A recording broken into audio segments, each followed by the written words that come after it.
Tonight, we will drift back in time to a city that no longer exists in the way it once did.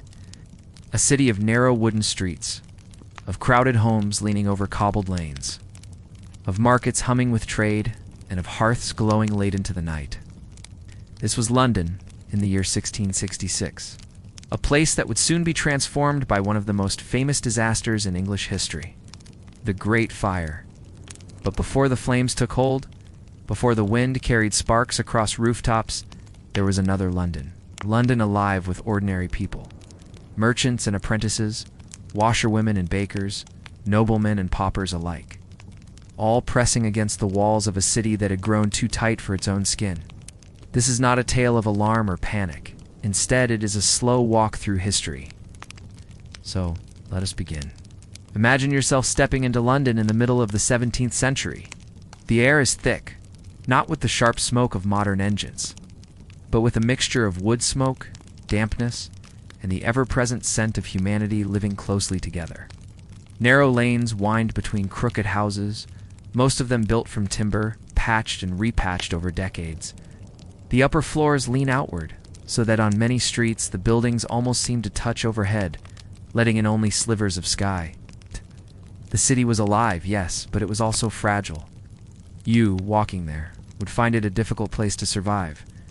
The streets underfoot are often uneven, littered with straw, ash, and refuse. Chamber pots are emptied from windows with little warning. The gutters that line the lanes are filled with stagnant water where dogs and rats linger. The sound of cartwheels, iron-rimmed and grinding on stone, mixes with the clatter of hooves, and the occasional cries of hawkers selling bread, candles, or fish. If you pause, you may notice the cold creeping into your clothes, for most London homes are drafty, with gaps in walls and roofs. Fire is a comfort, but also a hazard, as every household relies on it. For warmth, for cooking, for light in the evening. Sparks escape chimneys often, and small blazes are almost routine, though most are swiftly doused. Few could imagine, in those days, how quickly a blaze might grow into a storm of fire. Life for ordinary Londoners is a rhythm of hardship. You wake in a room that is crowded, perhaps shared with family or apprentices, perhaps in a rented corner of someone else's house. The bed is narrow, straw-filled, and the air heavy with the scent of damp bedding. In winter, frost sometimes forms on the inside of the window panes. In summer, the heat clings close, made worse by the press of the city around you. Food is plain, often coarse. Bread, pottage, salted meat if you can afford it, and ale that is often safer than the water. For many, hunger is a constant companion. You might find yourself chewing tough crusts that taste more of survival than of pleasure. Markets bustle with trade, but prices rise often, and a bad harvest can send ripples of fear through households. Illness is another shadow in daily life. London had already endured the terrors of plague not long before the fire. Memories of locked doors, of carts carrying away the dead, still haunted the city. Even when plague eased, fevers, coughs, and infections were a regular part of existence. Medicine was rudimentary, remedies sometimes more harmful than helpful. And yet, despite all these hardships, the city thrived with activity. Apprentices hurried to workshops, carrying tools or samples of cloth. Merchants tallied their accounts in small shops, while wives and servants moved briskly about, fetching water, tending fires, or cleaning what could be cleaned. The bells of churches marked the hours, and beyond them, the constant murmur of thousands of lives filled the air. For you, an outsider, transported to this time, the discomfort would be constant. The lack of privacy, the poor sanitation, the smells, the noise, the hunger, the dampness. The fear of disease. This was not a world designed for rest or ease. Survival here meant endurance, patience, and a certain acceptance of hardship. And woven into all of it was the ever-present risk of fire. The houses were made of timber, coated with pitch for weatherproofing, roofed with thatch or shingles. Inside, every meal depended on an open flame. Every light came from candles or lanterns. Imagine, as you drift through this vision, the tiny sparks that might leap from an oven or a lantern overturned. Each one held the potential to grow into something unstoppable. It was in this fragile environment that the Great Fire began. But before we turn to the flames themselves, Let us step quietly into the life of one man who observed it all, whose careful words still carry across the centuries, offering us a window into this lost world. When history remembers the Great Fire of London, it is not only the flames themselves that linger in memory, but the quiet words of one man who observed them. His name was Samuel Pepys, a government official, a naval administrator, and, most importantly, a diarist. In his journals, kept in neat shorthand, Pepys recorded the daily life of London with remarkable detail. He wrote of small things and great things alike, of dinners and office work, of family quarrels and political intrigues, of the theater and of moments of national crisis. His diary, though private in intention, has since become one of the most precious windows into 17th century England. Imagine him then. On that September morning in 1666, the fire had already begun. Pepys, like so many others, awoke to the news of smoke rising from the eastern part of the city. At first, it was simply another blaze unusual, but not unthinkable. Londoners were accustomed to small fires, which were common in such a densely packed city. But as he looked more closely, Pepys realized that this was no ordinary fire. He made his way toward the source, and what he saw unsettled him. The flames had taken hold of several houses, and the wind was carrying sparks from roof to roof. The dry timber, the narrow streets, the tall, overhanging structures. Together, they created a dangerous corridor for the fire to travel. Pepys observed, with the calm detail of a clerk, how the authorities hesitated. The mayor of London, Sir Thomas Bloodworth, dismissed the fire at first, muttering that a woman might piss it out. It was a fateful delay. By the time the seriousness was recognized, the fire was already beyond control. Pepys hurried to Whitehall to speak with King Charles II himself. The king trusted Pepys, for he was a capable administrator, known for his efficiency in naval affairs. Pepys described the fire to him in urgent terms, explaining how it leapt from house to house. Charles, decisive where others had wavered, ordered measures to be taken. Buildings were to be pulled down in the path of the flames, to create fire breaks. Still, the blaze continued. Day after day, Pepys recorded what he saw.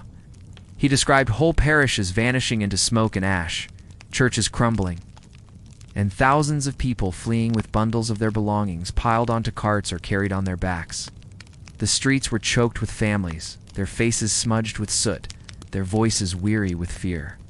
At one point, Pepys buried a wheel of cheese, along with his wine, in his garden, hoping to preserve what provisions he could from the destruction. It is a small detail, and yet it captures something profound. The fire was not just a spectacle, but a personal crisis, in which even the well-connected worried about their bread, their drink, their most ordinary comforts. The diary also reveals the strange calm that settled in moments between the chaos. Pepys notes that he walked the city, observing the devastation almost with wonder, describing the glowing ruins, the embers, the way the light shimmered against the dark smoke. You noticed how the fire moved like a living creature, consuming, devouring, but also leaving behind silence and stillness. By the time the flames were finally brought under control, 4 days later, much of the city lay in ruins. Thousands of homes were gone. St. Paul's Cathedral, that great medieval structure, had collapsed in on itself. The skyline was altered forever. And yet Pepys, with his diary, preserved not only the facts of the fire, but the texture of human response, the worry of families, the indecision of leaders, the strange mixture of dread and awe. When you read his words today, or, in this moment, when you hear them retold you, are brought closer to that time. His voice reaches across centuries, steady, almost conversational, like a companion guiding you through a dream of fire and smoke. His life after the fire continued. Pepys returned to his duties, rose higher in government service, lived through further challenges of the age naval battles, political upheavals, the ongoing fears of plague. But his diary, which he kept faithfully for nearly a decade, remains his lasting monument. It is through Samuel Pepys that we feel the Great Fire not only as an event, but as an experience. Chaotic, yet strangely intimate. As though seen through the eyes of a neighbor. And as we let go of his words, we can now turn from the man to the mystery, the unanswered questions of the fire itself. When we think of the Great Fire of London, One question often rises quietly in the mind. How did it begin? The official account tells us that the fire started in the small hours of Sunday morning. On the 2nd of September, 1666, the location was a modest bakery belonging to Thomas Fariner, or Foreigner. On Pudding Lane, Fariner was the king's baker, responsible for supplying bread to the Royal Navy. The story goes that embers left smoldering in the ovens were not fully extinguished, and during the night they caught light against kindling or timber. By the time anyone noticed, flames had already taken hold, and yet questions remain. Fariner himself insisted that his ovens had been properly cleaned, and he and his family barely escaped from the blaze alive. The maid, too slow to climb from an upper window, was the first recorded victim of the fire. Could it really have been no more than an accident, a careless ember, or was there something more deliberate at play? In the days and weeks after the fire, Londoners sought someone to blame. Whispers spread quickly that it was the work of foreigners or of Catholics, in a city already tense with religious division. One man, a French watchmaker named Robert Hubert, confessed to having set the fire.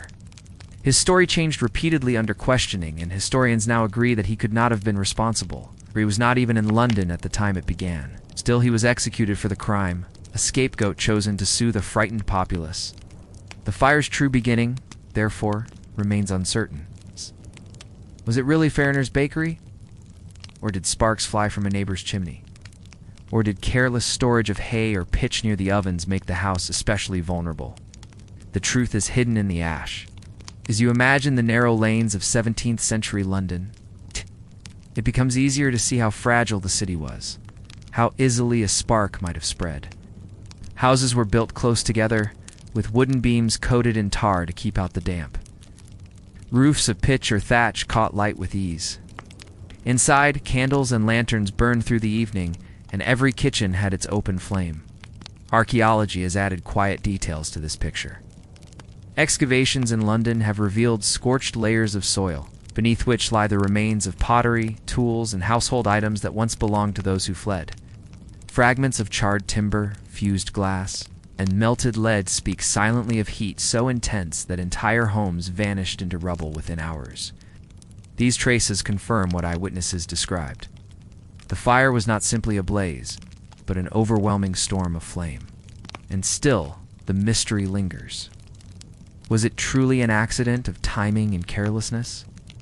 Or was it the inevitable result of a city built too tightly, too flammable, and too unprepared?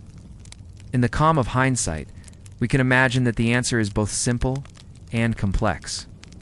A single spark, yes, but also the conditions of an overcrowded city, where poverty, poor planning, and daily reliance on fire all came together to make disaster possible.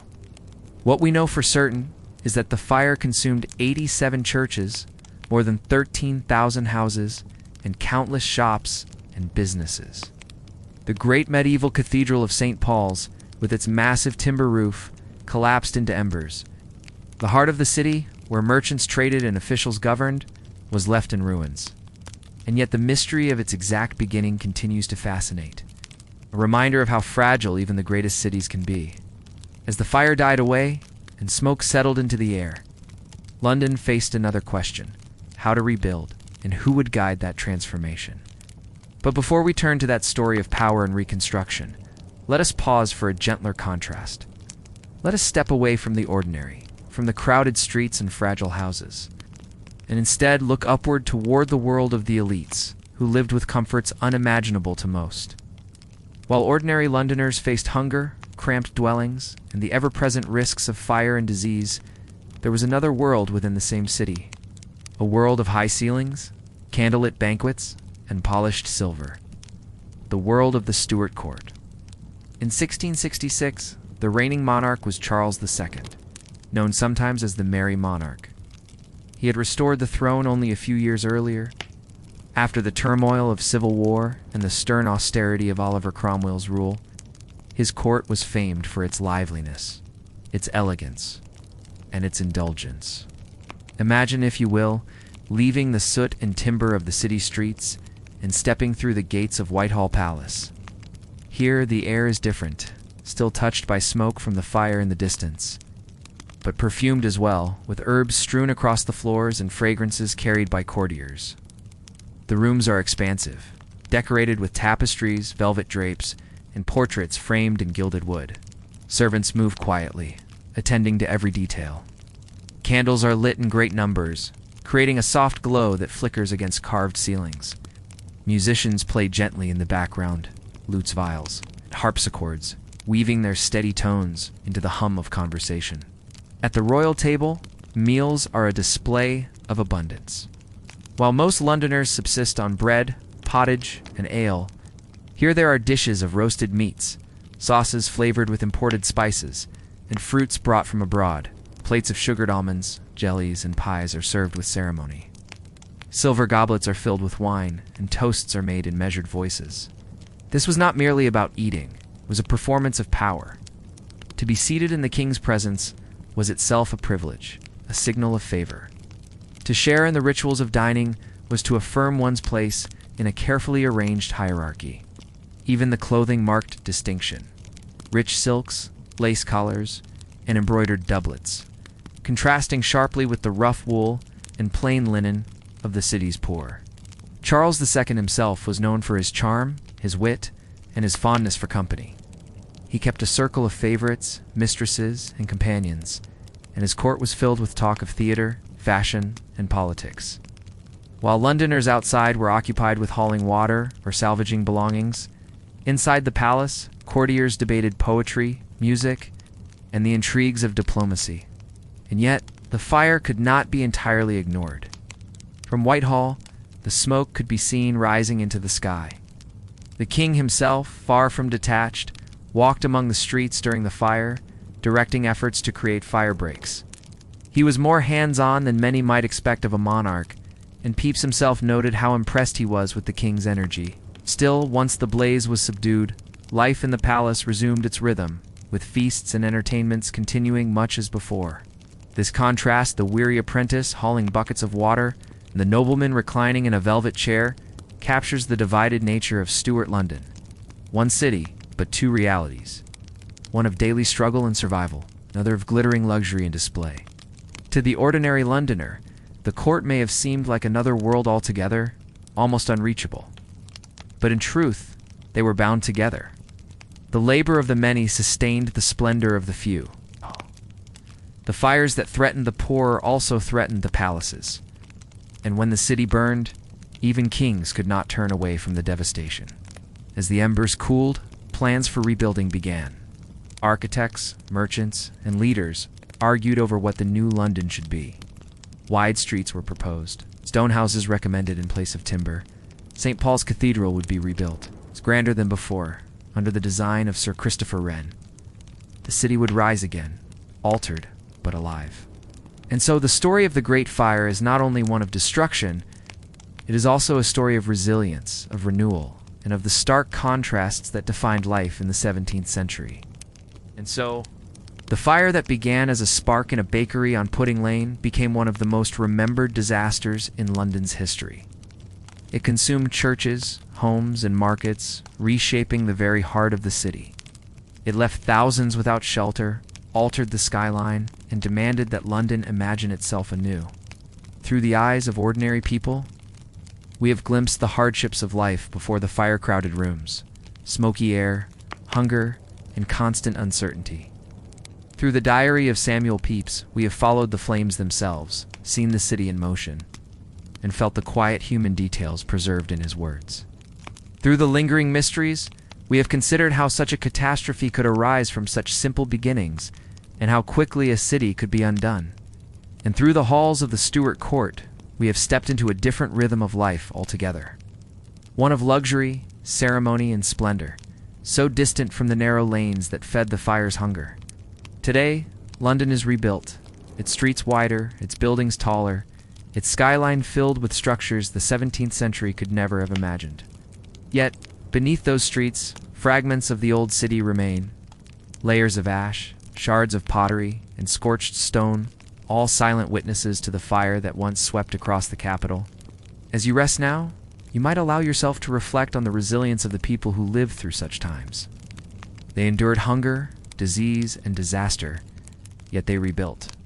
The rhythm of their lives carried forward, and through them the city survived. The Great Fire is no longer a danger, no longer a threat flickering on rooftops. It is only a memory, softened by time, a story to be told in calm voices, reminder that the world you inhabit now with its comforts, its safety and its quiet is far gentler than the world they once knew. So let the echoes of London's past drift away, like smoke carried into the night. Breathe softly as the streets grow still and the embers fade into silence. You are here, in the present, safe, at rest. And with that thought, allow yourself to let go, to settle, and, when you are ready, to drift into sleep.